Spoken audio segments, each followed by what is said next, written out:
How to increase sales in a retail clothing store. If you're looking for how do you end up getting more of that apparel to go out the door, then I got the video for you. If you're looking for, I'm looking at all these piles of merchandise, what can I do better? Well, I've got the video for you right here. And finally, if you are killing it and your store is always busy and your turns are really high, well then there's always something to learn, so stay tuned.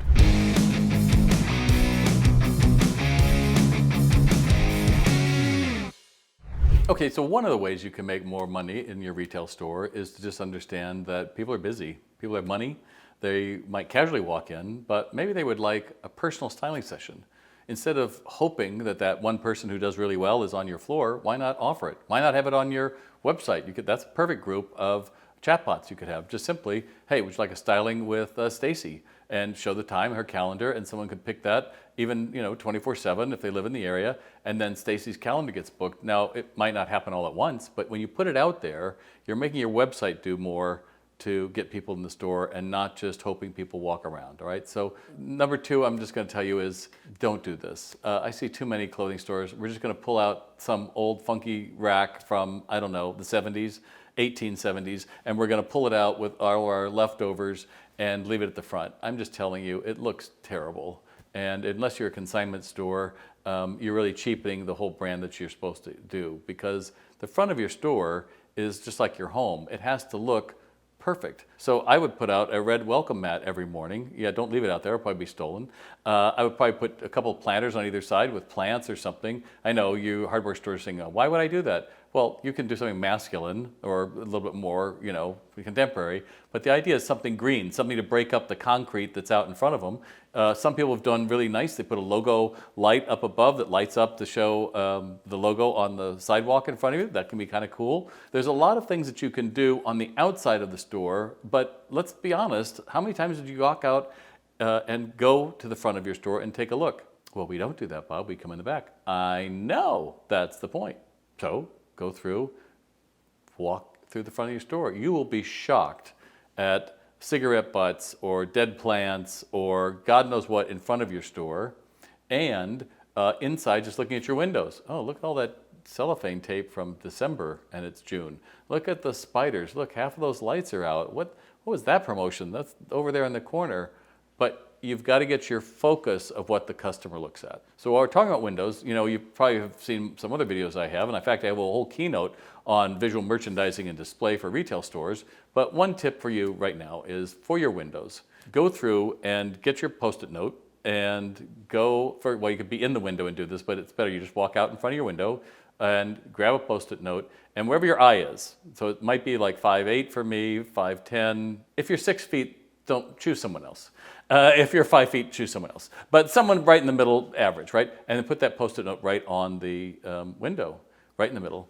And know that that is where the best and brightest is. So if you've got a new Brioni suit that is $3,000, that's the one I have up there. It's going to be complete with the pants. It's going to have the shoes. It's going to be amazing. And that's the window. But Bob, I want to put 4 in there. Look, the goal is to get them to come in the store and wonder what else you have. The goal is not to go through and say, here's everything. We've all seen stores like that. It's a jumble, it's hard to shop, and more importantly, you're adding friction. The more you can focus our mind down, because let's face it, they're probably walking in with their smartphone in their hand, and they're looking down, and they don't even look at what you're doing unless you focus down, right? Understand the color choices. If I did red, black, and white, strongest colors you can make a window in. Take a Valentine's window, put a black box in there somewhere, it's fine. White and red always will read like Christmas or Valentine's. You got to break it up. Yellow and black and white. That'd be interesting. How would we do that? Maybe a yellow taxi cab. That would get somebody's attention. Because if I can get the prop interesting, then I can probably get the attention to the outfit. One of the things I like to do is for the windows is I call it a pig in the window. I go and I get a little plush pig. Can have wings or not important. Little pig. Just put it right next to that Brioni suit at the bottom. People come in. What's that pig doing in the window? To get you to come in. Just be honest. It's fun, it's interesting. There's all kinds of ways you can do that.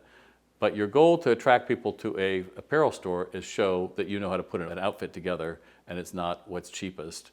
Final thing on the windows is to think about put a QR code in the window.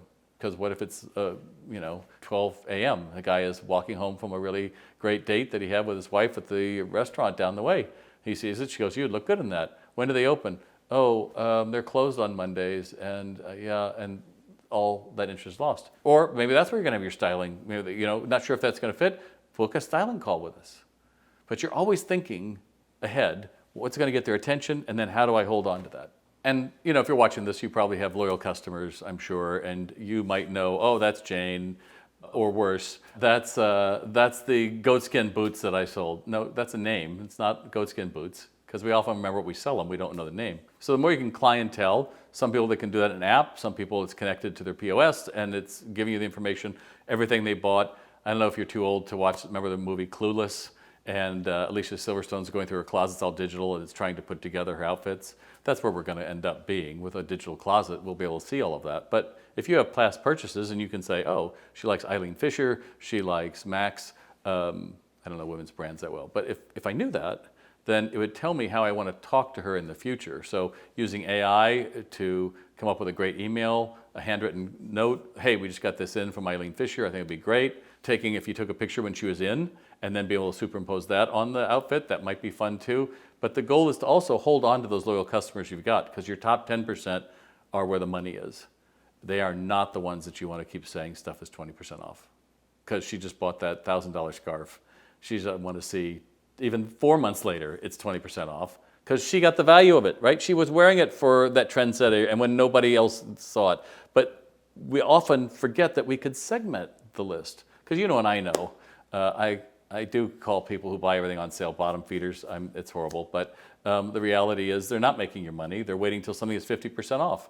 And frankly, if your margins are not at least 55%, you're probably giving money away because of all you paid for it to get here, or with tariffs or all kinds of things. So the more you think about, well, I have 2 tiers of customers, I want to separate them, you're going to be a smarter retailer. And how could I forget? The smartest thing you can do in retail is to train your crew. And I have several videos on this channel. I also have SalesRX, my online retail sales training program. But it comes down to garbage in, garbage out. If you haven't been training your crew and it's just whatever they feel like doing, they're going to parrot whatever they heard.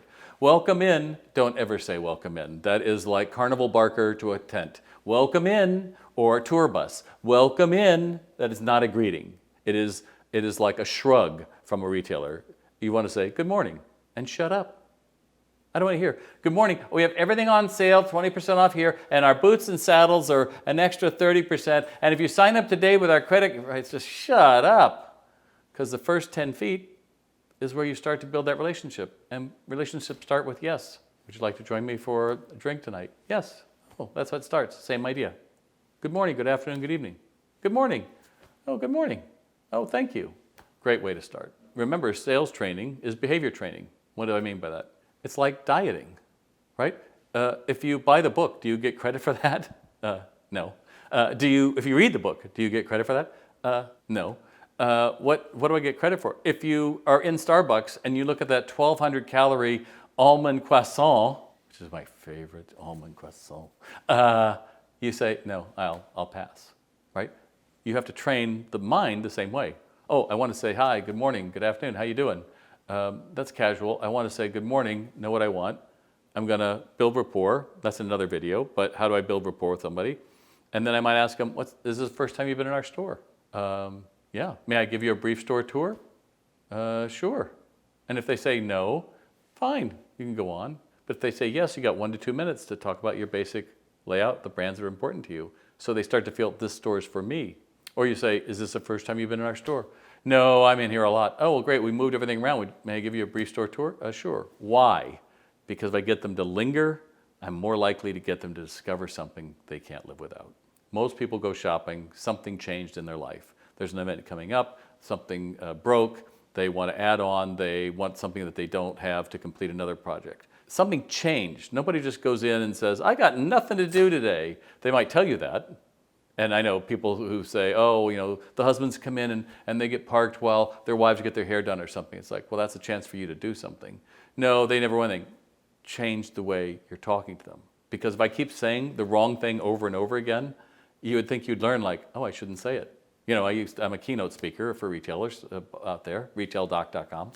And there was this one example I used to use from my days in Western wear, and I'd show a picture of this one brown boot and a yellow boot. And I'd say, so which one do you think is more expensive? And raise your hand. The brown boot, And the hands would go up, or the yellow boot. And I go, and you would be wrong. And I wondered why they didn't want to play with me after that.